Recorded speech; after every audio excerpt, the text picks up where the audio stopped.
Vande Mataram coaching के YouTube channel पर आपका स्वागत है मेरे दोस्तों। यहाँ बात करते हैं आज रीजनिंग की, और रीजनिंग के क्रम में जो है आज बड़ा इंपॉर्टेंट टॉपिक जो है वो लिया जाएगा, और वो इंपॉर्टेंट टॉपिक है मेरे दोस्तों न्याय वाक्य। टॉपिक है मेरे दोस्तों न्याय वाक्य। इसको हम नॉर्मली अगर समझें तो इसको बोलते हैं हम कथन निष्कर्ष। कथन निष्कर्ष को इंग्लिश में बोलते हैं मेरे दोस्तों सेलोजिज्म। क्या बोलते हैं बेटा? सेलोजिज्म। अब साहब सेलोजिज्म क्या है, न्याय वाक्य क्या है, ये इसकी बात करें। यहां पर कुछ कथन आएंगे, उसके आधार पर निष्कर्ष दिए होंगे, और निष्कर्षों के आधार पे अपने को यह सिद्ध करना है कि कौन सा निष्कर्ष जो है वो सही है। अब कथन मतलब होता है अपनी बात रखनी।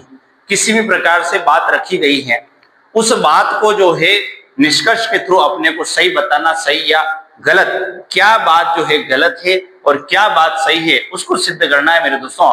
तो यहां पर समझने वाली बात है, यहां आपको वेन आरेख टाइप डायग्राम बनाने पड़ेंगे। कथन कैसा आता है उसकी बात करें। जैसे कथन में पहला कथन जो है यहां लेने का प्रयास करता हूं। कथन ऐसा आएगा जैसे कि कुछ ए बी है। क्या शब्द लिखा मैंने? कुछ ए बी है। इसका मतलब कुछ ए के हिस्से में क्या है? बी है। अब दूसरी बात मैं कह दूं कि कुछ बी सी है। कुछ बी क्या है? सी है। कुछ बी क्या है? सी है। और तीसरी बात कह दूं, सभी सी डी है। सभी सी क्या है? डी है। तो ये कथन आए हैं, तीन बातें कथन में लिखी हुई हैं। इसके आधार पर जो है मेरे दोस्तों पहले मुझे डायग्राम बनाना पड़ेगा, और डायग्राम के द्वारा सिद्ध करना पड़ेगा कि ये बातें किस तरीके से। जैसे कुछ ए बी है, तो मैं क्या करूं, एक घर बनाता हूं, वेन आरेख बनाता हूं, ए का एक घर बनाता हूं जिसमें कुछ हिस्सा किसका है? बी का। क्या कहा? कुछ ए बी है, इसका मतलब कुछ ए के हिस्से में कौन है? बी। समझे बात को? और कुछ बी सी है, इसका मतलब कुछ बी के हिस्से में क्या है? सी। अब यहां समझने वाली बात अगली, सभी सी डी है। सभी सी, जैसे कि अपन इस रूम में बैठे, अपन सब कहां है? इस कमरे में है, इस क्लासरूम में है, इस बिल्डिंग में है, और ये बिल्डिंग जो है प्रताप नगर में है, चित्तौड़ में अपन बैठे हैं, क्लास ले रहे हैं। तो मेरे दोस्तों यहां समझने वाली बात है, सभी सी डी है, तो सभी सी का हिस्सा किसके अंदर चला जाएगा मेरे दोस्तों? डी के अंदर चला जाएगा। और यहां पर ये डायग्राम इस तरीके से बनेगा। ठीक है, ये वेन आरेख इस तरीके से गोल गोल इस तरीके से। अब मेरे दोस्तों यहां समझने वाली बात है, ये कथन है, ये डायग्राम अपने को खुद को बनाना पड़ेगा। कथन क्वेश्चन लिखा हुआ आएगा पेपर में, डायग्राम अपने को बनाना पड़ेगा। उसके बाद निष्कर्ष की कुछ बातें जो है यहां लिखी हुई आएगी। निष्कर्ष की जैसे पहली बात आती है, कुछ बी ए है। दूसरी बात आई, कुछ ए सी है। कुछ तीसरी बात है, कुछ डी बी है। ये तीन बातें जो है मेरे दोस्तों यहां लिखी हुई आई है।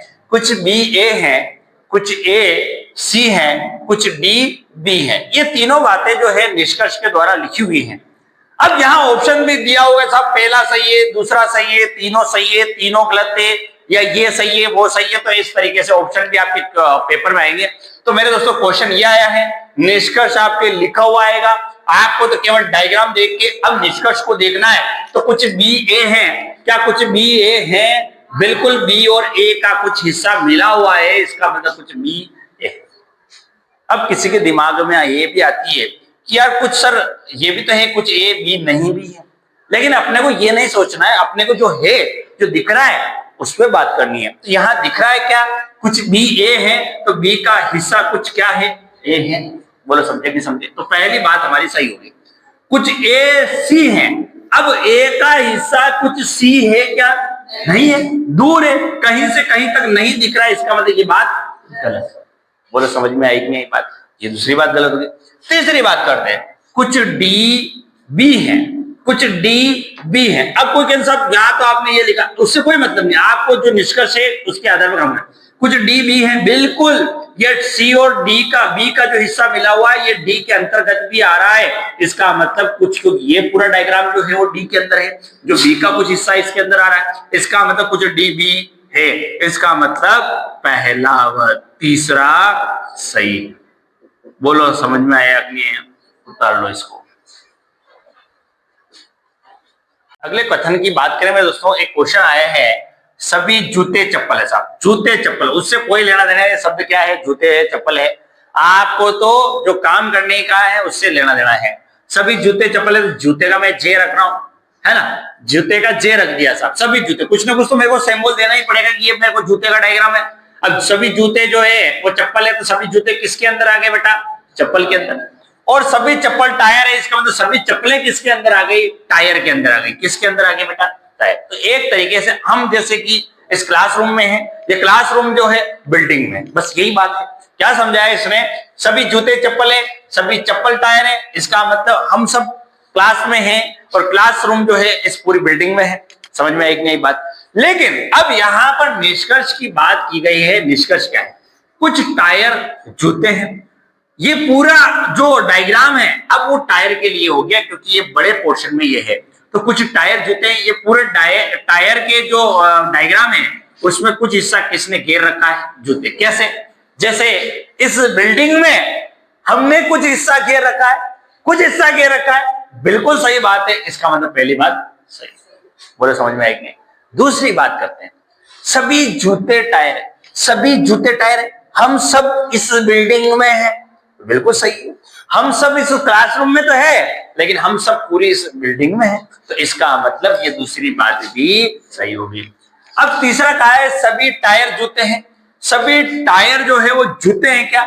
ये बिल्डिंग अपने अंदर कैसे हो सकती है? इसका मतलब ये तीसरी बात गलत है। चौथी बात, सभी टायर चप्पल है। सभी टायर चप्पल है क्या? ये बिल्डिंग रूम में हो सकती है क्या? क्लासरूम में नहीं हो सकती है। इसका मतलब ये बात ही गलत है। आपको ऑप्शन वहां मिल जाएगा, पहला व दूसरा सही। बोलो समझ में एक नई बात। इस तरीके से क्वेश्चन की बात की जाए मेरे दोस्तों, बड़ा प्यारा क्वेश्चन है, यहां समझने वाली बात है। राम एक विद्यार्थी, बड़ा इंपॉर्टेंट क्वेश्चन है। राम एक विद्यार्थी, तो राम के लिए एक बात आई है कि राम एक विद्यार्थी। अब इस डायग्राम को किस तरीके से बनाए? अब समझने वाली बात है, अपन सब कहां है? इस रूम में है। राम के लिए एक बात कह दी कि राम एक विद्यार्थी हैं, इसका मतलब पूरी तरीके से विद्यार्थी। समझिए? अब राम जो है मेरे दोस्तों, राम का हमने डायग्राम बनाया, ये पूरा विद्यार्थियों की श्रेणी में आएगा। किसकी श्रेणी में आएगा? क्योंकि राम जो है वो क्या है? विद्यार्थी। तो राम विद्यार्थी की श्रेणी में आएगा। लेकिन आगे क्या कहा? कुछ विद्यार्थी कमजोर है। इसका मतलब कुछ विद्यार्थी क्या हो गए बेटा? कमजोर हो गए। अब समझने वाली बात यहां पर क्या है, देखो एक बड़ा इंपॉर्टेंट क्वेश्चन है। अब डायग्राम बन गया पहले, अब डायग्राम के बाद बात करते हैं निष्कर्ष। राम कमजोर है, राम कमजोर है। राम के लिए कहा क्या कमजोर है? उसने कहा कुछ विद्यार्थी कमजोर है, लेकिन राम के लिए ये नहीं कह सकते कि ये कमजोर है। तो मेरे दोस्तों राम के लिए कमजोर है ये कह सकते हैं क्या? नहीं कह सकते, तो ये गलत बात है। राम होशियार है ये भी नहीं कह सकते। अरे भाई राम कमजोर है ऐसी बात यहां पे नहीं दिखती है, तो राम होशियार है ये भी बात हमने कहा संभावित हो सकता है, लेकिन ये बात ऑथेंटिक नहीं दिख रही है। इसका मतलब ये बात भी गलत है। तीसरी बात, कुछ कमजोर विद्यार्थी है। बिल्कुल विद्यार्थी कुछ जो है तो कमजोर है। तीसरी बात क्या होगी मेरे दोस्तों? सही होगी। कुछ विद्यार्थी कमजोर नहीं है, कुछ विद्यार्थी जो है वो कमजोर नहीं है। गलत बात है, कुछ विद्यार्थी कमजोर दिख रहे हैं हमको। तो विद्यार्थी नहीं कमजोर क्यों नहीं है? कुछ विद्यार्थी कमजोर है। आप कैसे कह रहे हो कमजोर विद्यार्थी नहीं है? कुछ कमजोर विद्यार्थी हमको दिख रहे हैं। ये कमजोर विद्यार्थी ये वाले, हाँ ये है कि ये वाले हो सकते हैं कि कमजोर विद्यार्थी नहीं है। लेकिन मेरे दोस्तों जो बात दिख रही है कि कमजोर विद्यार्थी है, कमजोर विद्यार्थी नहीं है, नहीं क्यों नहीं है, इसका मतलब ये बात गलत है। ओनली फॉर तीसरी बात जो है यहाँ पे राइट है। क्वेश्चन की बात की जाए मेरे दोस्तों, कथन कह रहा है कुछ केले सेव हैं। कुछ केले क्या है? सेव है। केले के लिए कोई कहता सब बनाना लिखो, कोई दिक्कत नहीं। केले के अपने को सिंबल से अपने को केवल ये पता करना है कौन सी बात सही। कुछ केले सेव हैं और सभी सेव क्या है बेटा? टमाटर। सभी सेव किसके अंदर आ गए? टमाटर। और कुछ आलू टमाटर, इसका मतलब कुछ आलू का हिस्सा किसके अंदर आ गया? टमाटर। अब सबसे इंपॉर्टेंट बात है कथन निष्कर्ष में आपको पहले डायग्राम बनाना आना चाहिए। डायग्राम सही हो, डायग्राम ही गलत है तो हमारे लिए सारी बातें गलत है। अब यहां पर निष्कर्ष देखते हैं, कुछ आलू केले हैं। कुछ आलू केले हैं क्या? नहीं है, कहीं दूर से दूर तक कहीं कोई रिश्ता नहीं है, इसका मतलब ये बात गलत है। कुछ केले आलू है क्या? कुछ केला, बात तो वही कही, इससे ये रिश्ता, इससे ये रिश्ता नहीं है, दोनों का रिश्ता नहीं है, दोनों की बात गलत। कुछ सेव आलू है, कुछ सेव जो है वो आलू है क्या? आपको दिख रहे हैं क्या यहाँ पे? नहीं दिख रहे। तीसरी बात, कुछ सेव केले, बिल्कुल सेव का कुछ हिस्सा जो है वो केले के अंदर है, इसका मतलब कौन सी बात सही है? चौथी बात, कभी कभी सीधी सीधी बातें लिखी हुई आ जाए, इस तरीके से अपने को कब करना। कथन की बात करें तो दोस्तों, कथन है कुछ पक्षी कीट है, इसका मतलब कुछ पक्षी किसके अंदर आ गए बेटा? कीट के अंदर आ गए। सभी पक्षी तितली है, सभी पक्षी किसके अंदर आ गए? तितली के अंदर। और सभी कीट सांप है, सभी कीट किसके अंदर आ गए बेटा? सांप के अंदर। सांप के लिए यस लिख रहा हूं, ठीक। कुछ सांप पक्षी है, कुछ सांप जो है पक्षी है, बिल्कुल ये पूरा डायग्राम जो है इससे मिला हुआ है, इसका मतलब ये बात सही है। कुछ तितली कीट है, कुछ तितली जो है वो कीट है, तितली का पूरा हिस्सा कीट के कुछ हिस्से के अंदर आ रहा है, बिल्कुल सही है। कुछ सांप तितली है, कुछ सांप जो है तितली, बिल्कुल ये बड़े बड़े भी दोनों आपस में मिल रहे हैं, इसका मतलब तीसरी बात भी सही है। चौथी है कुछ कीट पक्षी है, बिल्कुल कीट पक्षी तो वैसे ही है, तो क्योंकि कुछ पक्षी कीट है तो कुछ कीट भी पक्षी है, तो चारों बातें यहाँ पे क्या हो गई? सही हो गई। अगले क्वेश्चन की बात की जाए मेरे दोस्तों, बड़ा इंपॉर्टेंट क्वेश्चन है। कुछ मुर्गे कौवा है, इसका मतलब बेनारिक बनाना है। कुछ मुर्गे जो है वो किसके अंदर आ गए? कौवे के अंदर। के लिख रहा हूं मैं। कुछ कौवा सर्प है, कुछ कौवा का हिस्सा किसके अंदर आ गया? सर्प है। कुछ सर्प बहेलिया है, इसका मतलब सर्प के लिए क्या आ गए? बहेलिया। इस तरीके से आ गए चारों, इस तरीके से चार चार बंगड़ियां साहब। मुर्गे कौवा है, कुछ कौवा सर्प है, कुछ सर्प जो है बहेलिया है। ये सारी बातें जो है मैंने डायग्राम के द्वारा प्रदर्शित की गई है। अब निष्कर्ष की बात करूं, कुछ कौवा मुर्गा नहीं है, इसने मना किया है। ये एक तरीके से निष्कर्ष जो है हमारे लिए गलत है, क्योंकि इसमें कुछ मुर्गे कौवा है दिख रहे हैं, लेकिन इसने कहा कुछ कौवा मुर्गा नहीं है, ये बात गलत है। बोलो समझ में आया कि नहीं? दूसरी बात करते हैं, कुछ बहेलिया मुर्गा नहीं है। अगली बात समझते हैं मेरे दोस्तों, यहां पर एक बात और है कि यहां कुछ की जगह कोई वर्ड है। क्या शब्द आएगा? कोई। कोई कोई बहेलिया मुर्गा नहीं है। सबसे इंपॉर्टेंट बात यहां आई है, कोई शब्द होता है संभावित शब्द। कोई का मतलब होता है संभावित, जैसे कि अपन किसी की बात करते हैं, कोई वहां पर नहीं गया था, कोई राजा वहां पे नहीं गया था, या कोई उस शहर में नहीं रहता है, कोई वहां खाना खाने नहीं गया था, कोई वहां पर परीक्षा में पास नहीं हुआ, कोई वहां पर परीक्षा में फेल नहीं हुआ। तो कोई शब्द क्या है? एक संभावित शब्द है, संभावनाओं से भरा शब्द है। यहां बात आती, कोई बहेलिया मुर्गा नहीं है, कोई बहेलिया मुर्गा नहीं हो सकता है, संभावना है, लेकिन हम इसको एग्जैक्ट राइट नहीं मान सकते। क्या एग्जैक्ट राइट मान सकते हैं क्या अपन? नहीं, इसका मतलब इसको क्या कहेंगे अपन? गलत।